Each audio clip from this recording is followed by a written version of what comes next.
I still feel the precise drop of Jodi's voice in that crowded coffee shop. She didn't ask questions. She wrote scenes, and this was her latest plot twist. She offered, though her eyes held a challenge. As her editor, I'm the one person paid to critique her world, to fix the broken third acts. But this wasn't a manuscript. It was a demand wrapped in a plea. We drove north as the city faded, the first heavy flakes blurring the windshield, turning the world into a blank page. Jodi's estate was a study in aggressive modernism, a glass and wood structure sliced into the mountainside, like a rebuke to the organic chaos of the forest. It was beautiful, undeniably, but cold, designed for solitude and precision, much like the woman now unlocking the front door with a sharp, metallic click. I shivered, not just from the biting wind that followed us inside, but from the sudden, sharp contrast between the house's sterile lines and the messy, unscripted heat rising in my own chest. The foyer was a cavern of polished concrete and shadow. Her coat slid off her shoulders, revealing the sharp line of her neck, the tension held there. I forced myself to look away, grounding myself in the architecture rather than the woman. We established the boundaries immediately, erecting them like load-bearing walls. That was our safety net. I unpacked manuscripts while she set up her writing station on the expansive dining table, the distance between us measured in feet and professional courtesy. We were colleagues working through the holidays, a sensible arrangement to salvage a script that was hemorrhaging emotional truth. I arranged my laptop, my red pens, my stack of notes, building a fortress of work to protect myself from the reality of her proximity. "I'll take the guest suite," I said, my voice sounding too loud in the acoustic perfection of the room. She nodded, not looking up from her screen, but her fingers hovered over the keys, silent. The safe distance of editor and writer was a role we both knew how to play, a script we had memorized over 3 years of coffee meetings and late-night emails. But the house had other ideas. The silence here wasn't empty. It was heavy, amplifying the sound of her breathing, the click of her pen, the rustle of her movement across the room. And then came the snow. It didn't fall so much as it conspired. Thick, wet flakes began to adhere to the floor-to-ceiling windows, sealing us inside a white room. It was a visual silence, a heavy curtain drawn across the world. The glass turned opaque, the pine trees vanishing into a white void. The house was being wrapped in cotton, cutting off the signal, the Wi-Fi, and the easy escape routes of the outside world. I walked to the window, pressing my hand against the cold glass. The road was gone. Not just covered, but erased. The realization hit me with the force of a physical blow, settling in my stomach like a stone. We were trapped. The drive back was impossible. The plow wouldn't come for days. Jodi stared at the blank page, her posture rigid, but I saw the tension in her jaw, the way her hand gripped the pen until her knuckles whitened.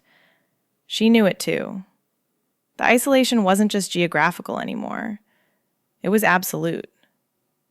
As the sun began to set early, casting long blue shadows across the snow-covered floor, the air in the room changed.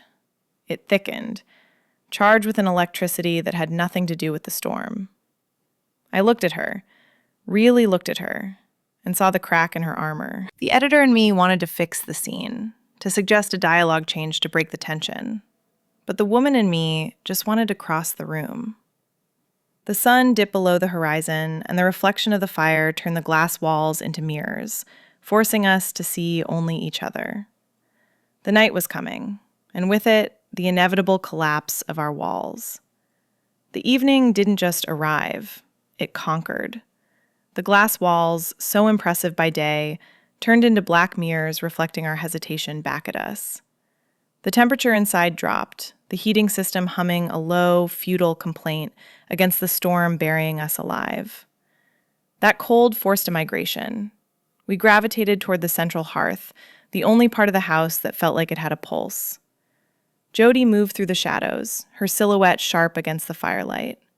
She wasn't writing anymore. She was restless, pacing the perimeter of the rug like a panther testing the strength of its cage, while I pretended to organize my irrelevant notes. Then came the scent. It started faint, a warm whisper of spice, before cutting through the sterile, cedar and concrete smell of the house with absolute authority. Cinnamon. Rich, dark cocoa. It was a warmth I hadn't expected in this architectural icebox. I followed the smell to the kitchen island. Jody stood there, stirring a pot with a focus usually reserved for her third act climaxes. She said, not looking up, her voice low. She poured the dark liquid into 2 heavy ceramic mugs. The steam rose between us, a fragile curtain. I reached for the mug just as she slid it across the marble counter. Our timing was off, or maybe too perfect. My fingers brushed against hers, a fleeting touch that shouldn't have mattered. But in that silent house, it felt like a wire snapping. The air charged instantly. I felt the heat of her skin, the cool, smooth surface of the mug, and the sudden, terrifying acceleration of my heart. We froze. For a second, nobody moved. The contact lingered in the air like a suspended cord. She didn't pull away immediately. She looked at her hand, then at me, her dark eyes unreadable. She murmured, and I didn't know if she meant the hot liquid or the dangerous proximity.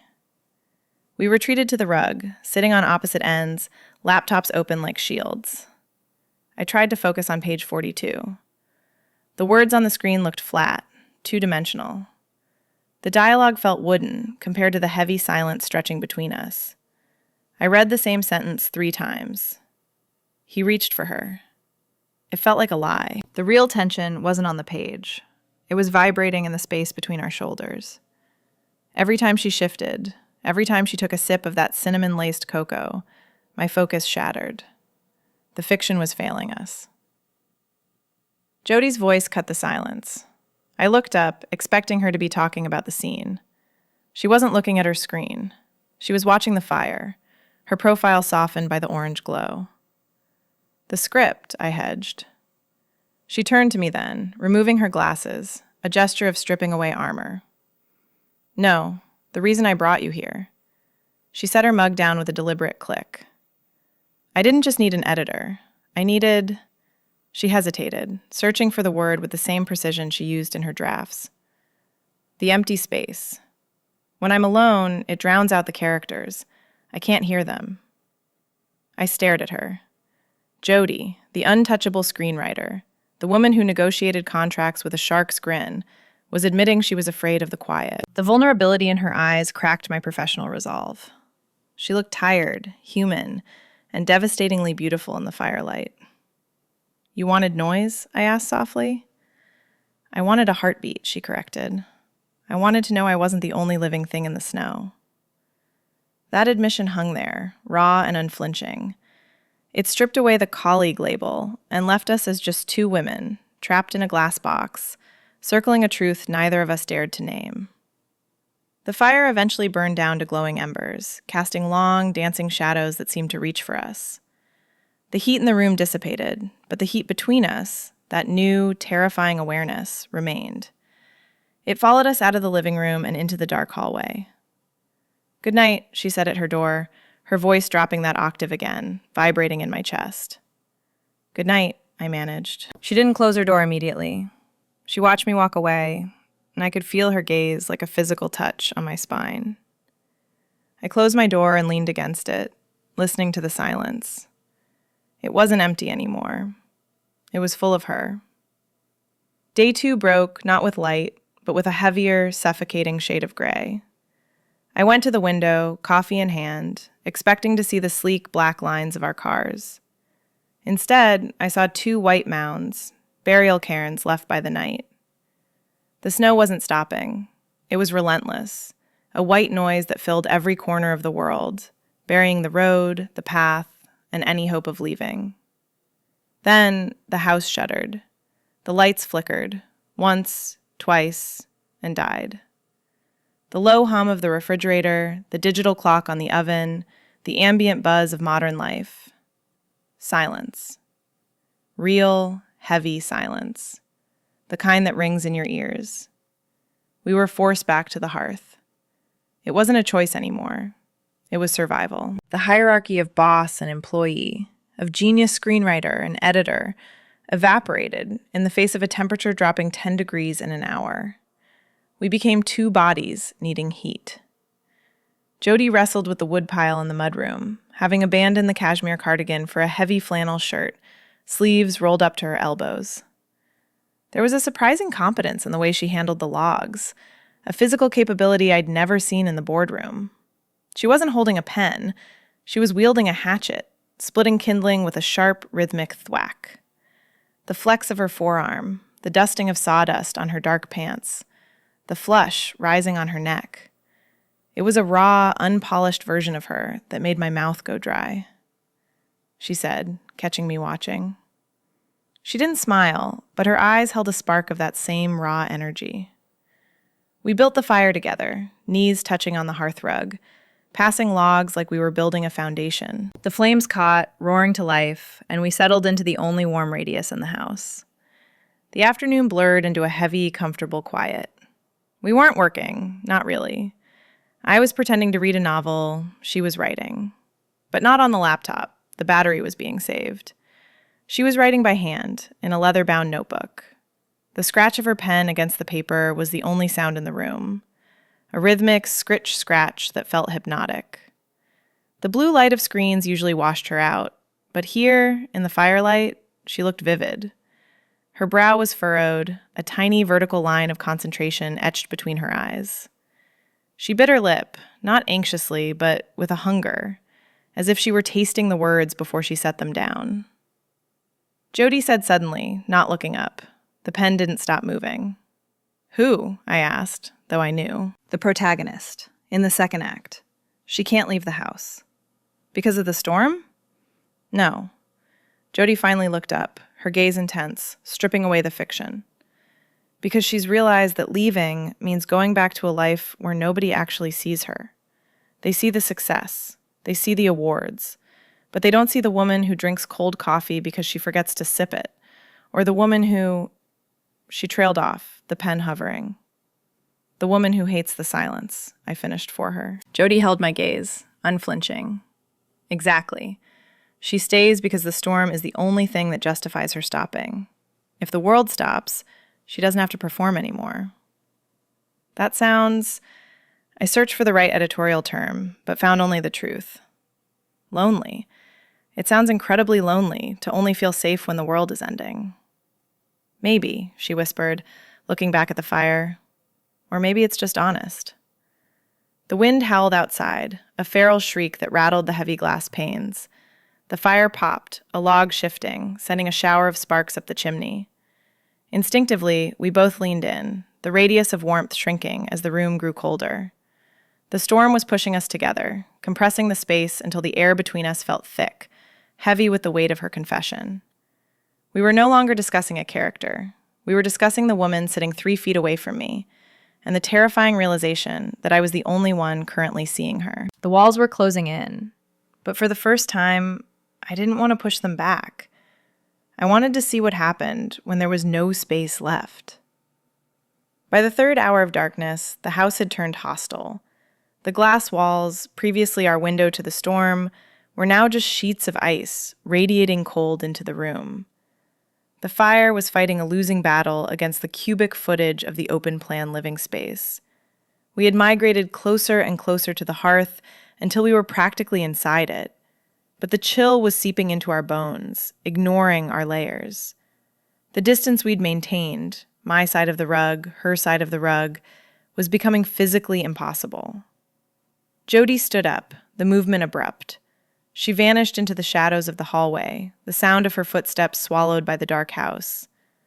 I stayed by the fire, feeding it another log, watching the sparks fly up like frantic prayers.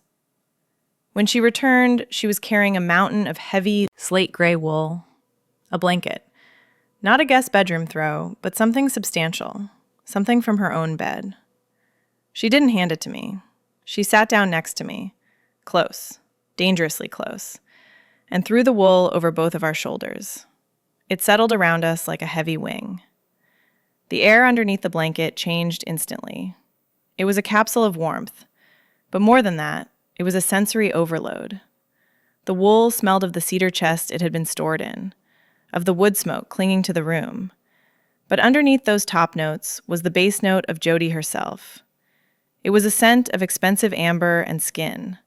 A smell I'd only ever caught in passing breezes at the office, now concentrated and enveloping me. We sat side by side, knees pulled up, the blanket tented around us. My right shoulder pressed against her left one. Through the layers of flannel and wool, that point of contact felt like a branding iron. It was a steady, burning pressure that made it impossible to think about the cold. I could feel the rhythm of her breathing against my arm. I could feel the slight tension in her frame, a coiled energy that had nothing to do with the temperature. We were sharing a skin now, a single layer of wool shielding us from the freezing reality of the house. The silence stretched, but it wasn't empty. It was thick with the awareness of her thigh pressed against mine, of the heat radiating from her body, of the way the firelight played across her hands resting on her knees. She said softly. Her voice didn't travel through the air. It vibrated through the contact of our shoulders, a direct transmission. She opened the leather notebook on her lap, the pages cream-colored in the dying ember's glow. I said, my voice sounded wrecked, raspy. She began to read. It wasn't the polished, rapid-fire delivery she used in pitch meetings. This was low, intimate. She read a scene where her protagonist finally stops running, finally admits that the independence she prizes is just a fancy word for fear. The words were beautiful. Jodi was a brilliant writer. I'd never denied that. But the delivery was devastating. She wasn't reading to the room. She was reading to me. Every pause, every inflection felt like a finger tracing the line of my jaw. She read a line about, quote, 38, quote, and her voice roughened, catching on the vowel. She finished, the silence rushing back in to fill the vacuum left by her voice. She didn't look up immediately. She stared at the handwritten words, waiting. The editor in me knew what to say. The woman in me wanted to beg her to keep reading, to never stop speaking in that low, smoky register. It's good, I said, the words feeling inadequate. But? She turned her head. Her face was inches from mine. In the tent of the blanket, the proximity was dizzying. I could see the flecks of gold in her dark eyes, the slight part of her lips. It's too guarded, I whispered. She's saying the words, but she's not risking anything. She's explaining her feelings, not feeling them. It's safe. Jodi's gaze dropped to my mouth, then snapped back to my eyes. The air between us thickened, turning viscous, hard to breathe. The challenge in her eyes wasn't professional anymore. It was personal. It was a dare. She repeated, the word tasting like an accusation. She shifted, turning her body fully toward me beneath the blanket, her knee knocking against mine. The friction sent a shockwave through me. She murmured, her voice dropping to a whisper that scraped against my nerves. The question hung there, suspended in the heat and the smoke, a plot twist I should have seen coming, but was powerless to stop. The script lay forgotten on her lap, the ink drying on the page, irrelevant compared to the story unfolding in the inches between our faces. The challenge hung between us. I didn't answer with words. The editor in me had dissolved into the smoke of the dying fire. Jodi didn't wait for a verbal revision. She rewrote the scene right there, in the charged space between breaths. Her hand moved first. It wasn't the tentative reach of a character unsure of her motivation. It was the deliberate, terrifying certainty of a woman who knows exactly what she wants. Her knuckles grazed my temple before her palm cupped my cheek. Her skin was cool, a shocking contrast to the flush burning through my face. It was a scripted movement made violently real. The friction of her thumb on my cheekbone erased every professional boundary we had ever drawn. "Tell me," she whispered, leaning in until her breath ghosted over my lips. "Don't edit this part." I didn't. I closed the distance. The first kiss wasn't a question. It was an impact. It tasted of the cinnamon cocoa and the wood smoke clinging to the air, but mostly it tasted like 3 years of silence, finally breaking. It was the pressure of her mouth against mine, firm and unyielding, a sudden release of kinetic energy that had been building since that first handshake in a fluorescent-lit office. The notebook slid from her lap, hitting the floor unnoticed. The sound was irrelevant. The storm outside, the cold house, the trapped car, none of it existed. The only reality was the heat of her mouth and the desperate grip of her hands. The hesitation that had defined us, the pauses in doorways, the careful seating arrangements, evaporated. The kiss deepened, shifting from a testing of waters to a drowning. I felt the precise texture of her intention. She wasn't just kissing me. She was claiming the space she'd been circling for years. I pulled her closer, my hands finding purchase on the wool of the blanket still draped around us, pulling her in until there was no air left between our chests. The friction of wool, the softness of flannel, the hard line of her jaw. It was a sensory overload that short-circuited my logic. We moved without breaking contact, a clumsy, urgent migration from the rug to the hallway. The darkness was absolute, but we navigated by touch alone. The air in the hallway was freezing, biting at our skin, but the heat radiating between us was a shield. We stumbled into the guest suite, my room, neutral ground that was about to be conquered. The bed was a vast, cold expanse of white linens, illuminated only by the ghostly blue light of the snow reflected through the window. We fell onto it, the mattress absorbing the weight of our collision. The shock of cold sheets was instantly replaced by the overwhelming warmth of Jody settling over me. Here, in the shadows, the visual silence of the house was replaced by the sound of ragged breathing and the soft, friction-heavy slide of fabric. It wasn't just about the physical release, though the touch of her skin, finally, was electric. It was the emotional revelation.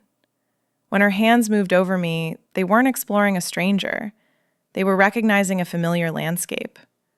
She touched me with the same focus she applied to her work, an intensity that made me feel entirely, terrifyingly seen. I wasn't the editor fixing her mistakes anymore. I was the story she had been trying to write all along. Jody, I breathed, her name feeling different now, stripped of its title. I know, she murmured against my neck, her voice a vibration against my pulse. Just us, finally. The night blurred. The storm raged against the glass, a furious, impotent witness to the quiet revolution happening inside. We existed in a bubble of sensation, the weight of her embrace, the scent of cedar and desire, the absolute truth of her skin against mine. By the time the gray light of dawn began to bleed into the room, the boundaries of editor and writer had been completely erased. The morning sun didn't just rise, it detonated against the snow, filling the room with a blinding, aggressive white light that should have been harsh. Instead, it felt like a spotlight on a new world. I woke up tangled in the heavy duvet, my leg thrown over Jody's, her arm a dead weight across my waist. For a moment, disoriented by the brightness and the unfamiliar heat of another body, I panicked. But then she shifted, burying her face into the pillow, and the smell of her, warm sleep and cedar, grounded me. The bed wasn't a battlefield anymore. It was a harbor. We lay there for an hour, watching the dust motes dance in the light, not speaking, just letting the reality of the night settle into our bones. The silence of the house had changed again. It was complicit, holding our secrets in its timber frame. The days that followed dissolved into a single, seamless loop of time. We stopped checking the clocks. We stopped checking the window for the plow. We existed in a bubble of just us, a domestic montage that felt more cinematic than anything Jody had ever written. The survival instinct that had driven us to the fire was replaced by a lazy, indulgent rhythm. We cooked breakfast together in the sleek industrial kitchen. I watched Jody, the woman who terrified interns with a single raised eyebrow, laugh when she burned the toast, scraping the char off with a knife while I poured coffee into the same 2 ceramic mugs. The smell of burnt bread and rich coffee became a new sensory anchor, replacing the sterile scent of the empty house. The physical boundaries we had policed so strictly were gone. In their place was a constant, casual gravity. A hand on the small of the back as we passed in the hallway. Fingers brushing against a wrist while passing the salt. A kiss, slow and unhurried, leaning against the doorframe. It was the ease of it that frightened me. It felt like we had been doing this for years, not days. We were playing house in a snow globe, protected by the glass and the ice from the complexities waiting for us back in the city. We eventually returned to the script, spreading the pages out on the rug in front of the fire. But the story had shifted. The tragedy Jody had been fighting to justify, the inevitable separation of the lovers, suddenly felt false. It rang hollow against the warmth of the room.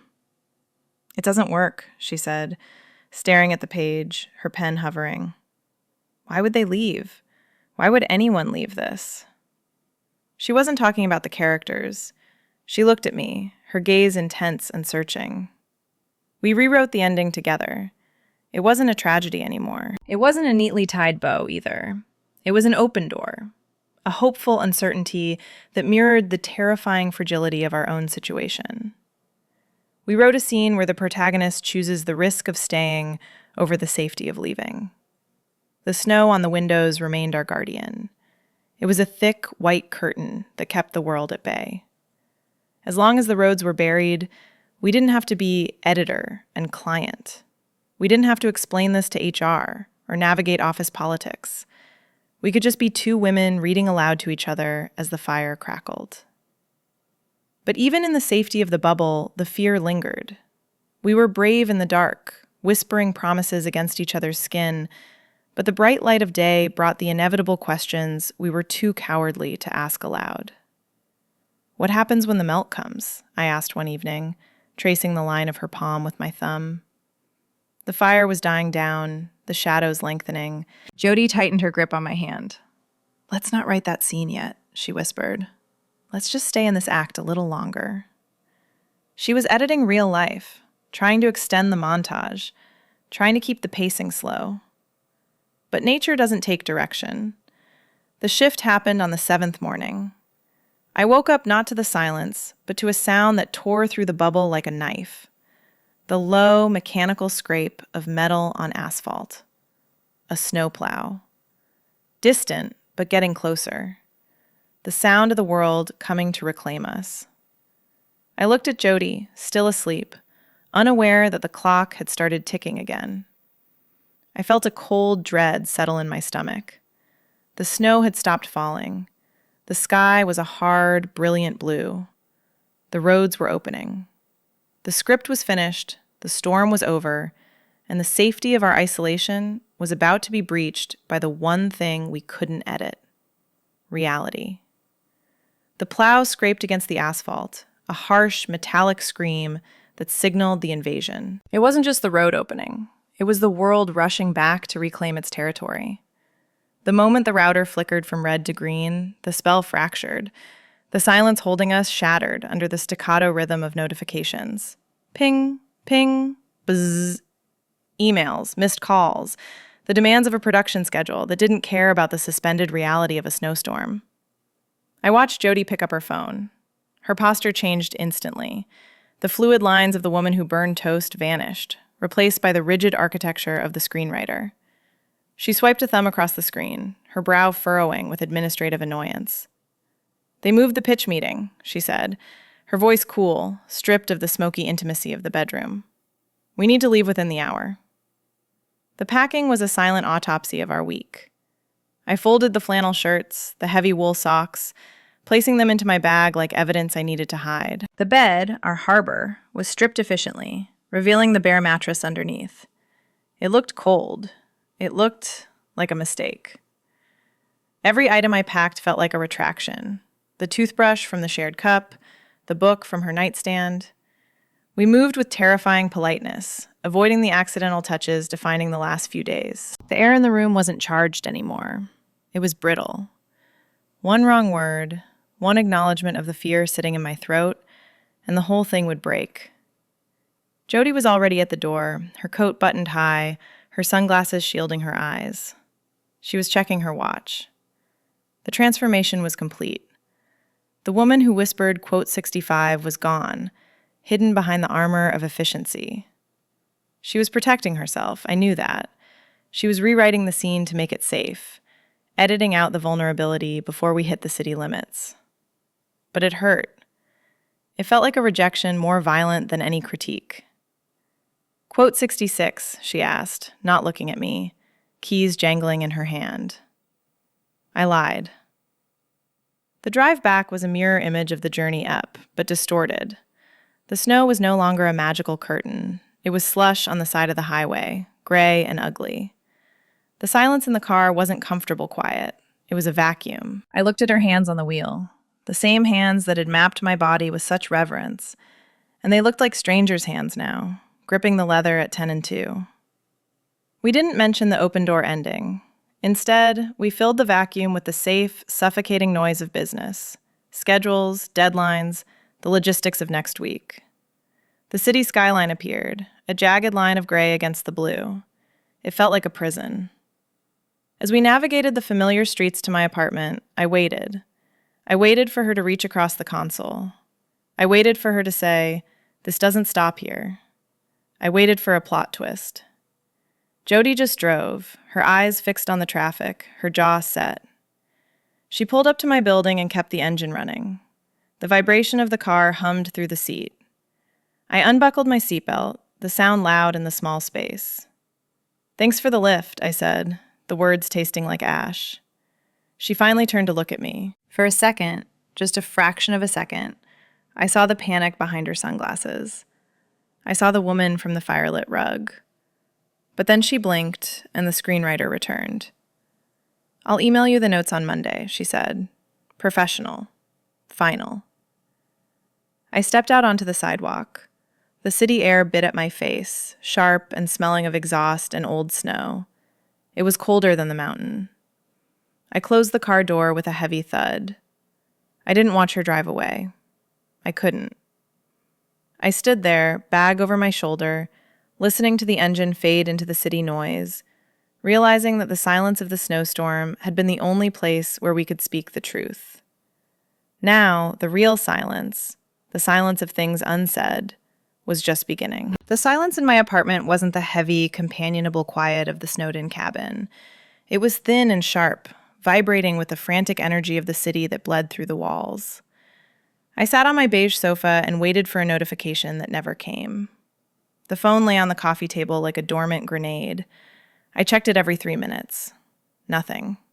Just the meaningless churn of work emails. Day 1 was a study in denial.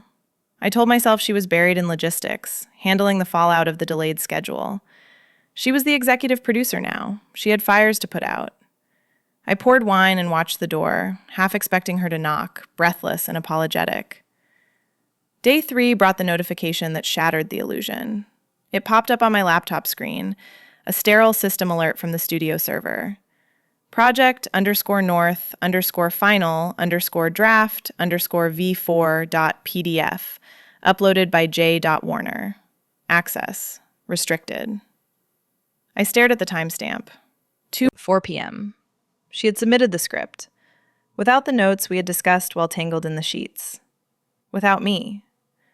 It was a professional excision, precise and bloodless. I opened the file, my hand shaking on the mouse. I scrolled to the end. The open door was there, the hopeful ending we had written together. But seeing it, formatted in standard Courier 12-point font, submitted without a word to me, felt like theft. She had taken the emotional breakthrough we shared and sold it to the studio, while leaving me behind in the snow. I closed the laptop and walked out into the city, needing to escape.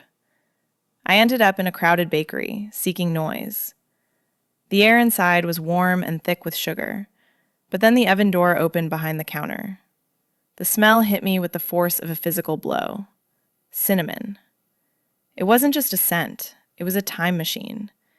Instantly, I was back in the mountain kitchen, wearing her flannel shirt. The ache that bloomed in my chest was so violent I had to grip the display case. It was a phantom pain, the sensation of a limb that had been severed but still felt the cold. I stood there, surrounded by strangers, questioning the reality of my own memory. Was I just a location shoot? Maybe the intimacy was just method acting, a way to generate the necessary heat for the scene. Location romance, they called it. Intense, consuming, and utterly void the moment the director yells cut. Was I just a footnote in her process? A warm body to keep the cold away until the furnace was fixed? No, I rejected that draft. I remembered the way her hand shook when she touched my face. I remembered the raw, unpolished sound of her voice in the dark. That wasn't a draft. That was the final cut. The silence wasn't because she didn't care. It was because she was terrified. She was treating our week like a continuity error, something to be edited out to make the narrative cleaner, safer. She was rewriting her life to fit the genre she was comfortable with, the solitary genius, the untouchable professional. By day 5, the hurt had calcified into anger. Not the hot, messy anger of a lover scorned, but the cold, precise fury of an editor, watching a brilliant story be ruined by a cowardly ending. I wasn't going to let her archive me. I wasn't going to let her delete the scenes that mattered. I knew the script better than she did, and I knew she was writing the wrong ending. I went home and changed. I put on the coat she had admired, the one that made me look formidable. I walked to her building. The doorman nodded me through. The elevator ride was a smooth, silent ascent. I stood in front of her door, the dark mahogany barrier that separated her safe, controlled world from the messiness of mine. I didn't knock. I didn't ring the bell. I pounded on the wood with the flat of my hand, a demand for entry, a demand for the truth. The silence ended tonight. The door opened, not with a flourish, but slowly, dragging against the silence. Jody stood there, and the polished armor I expected was gone. She was wearing sweatpants and an oversized t-shirt. My oversized t-shirt, the one I'd left in the pile of laundry at the cabin. Her hair was pulled back in a messy knot, and there were dark circles under her eyes that no amount of concealer could hide. She didn't look like the powerhouse executive producer who terrified networks. She looked like a woman who hadn't slept in 5 days. She held the door frame as if it were the only thing keeping her upright. She said, it wasn't a question. Her voice was rough, stripped of its usual melodic confidence. I found the silence, I corrected, stepping past her into the apartment without an invitation. The air hit me instantly.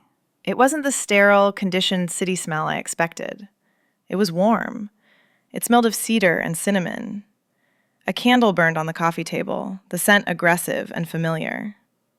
She had been recreating the cabin here, in the middle of the skyline. I turned to face her. She hadn't moved from the door. You submitted the ending we wrote, I said, keeping my voice steady, fighting the urge to soften too soon.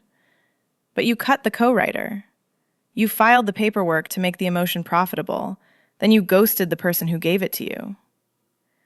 Jody closed the door and leaned her forehead against the wood, closing her eyes. I didn't know what to say. She turned around, her expression raw. I can write a character risking everything for love, because I know I can fix it if it goes wrong. I can edit the heartbreak out in the second draft. But this? She gestured between us, her hand trembling slightly. I don't know how to write a happy ending for myself. I don't know the beats. I was terrified that if I tried to make it real here, in the city, with the noise and the deadlines, I would ruin it. I thought silence was safer than a bad rewrite. You think silence is safe? I walked toward her, stopping just outside of touching distance. Silence is just a blank page, Jody. It's not a safety net. It's a void. You left me in a void. I know. Her voice cracked, a sound that hurt to hear.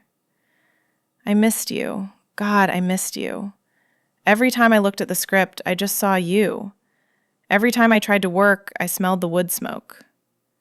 Then stop looking at the script, I said softly. I reached out, taking her hand. Her fingers were cold, but they laced with mine immediately, a reflex born of that week in the snow. You don't have to write this part. You don't have to plot out the arc or foreshadow the conflict. You just have to live it. We're not characters. We don't need a 3-act structure to justify being happy. She looked at our joined hands, then up at me, her eyes searching for the certainty she couldn't find in her own head. I promised, squeezing her hand. She broke then, not a dramatic sob, but a sudden collapse of tension. She stepped into me, burying her face in my neck, her arms wrapping around me with a desperate strength. I held her, feeling the weight of the week, the fear, the doubt, the silence, dissolve into the simple, undeniable reality of her body against mine. It grounded us. We weren't editor and writer anymore. We were just us. The scent of cinnamon from the candle wrapped around us, a sensory bridge from the mountain to the metropolis. We stood there for a long time, the city noise fading into background static, irrelevant against the steady rhythm of her heartbeat against my chest. Okay, she whispered against my skin, her breath warm. No more edits, no more cuts. Final draft, I agreed, kissing the top of her head. The camera of my mind pulled back then, leaving the drama of the confrontation behind, focusing instead on the quiet certainty of two people standing in a dimly lit hallway, choosing the messy, unscripted work of staying together. The snow began to fall again later that night, dusting the city streets in white. We walked through it hand in hand, the cold air biting at our cheeks. But it didn't matter. We didn't need a remote cabin or a trapped car to be just us anymore. The script was finished, locked, and submitted. But looking at Jodi's profile against the city lights, I knew our story was just the opening credits. If you've ever found your truth in the silence of a snowstorm, subscribe for more stories. Tell me in the comments, what's your favorite winter scent?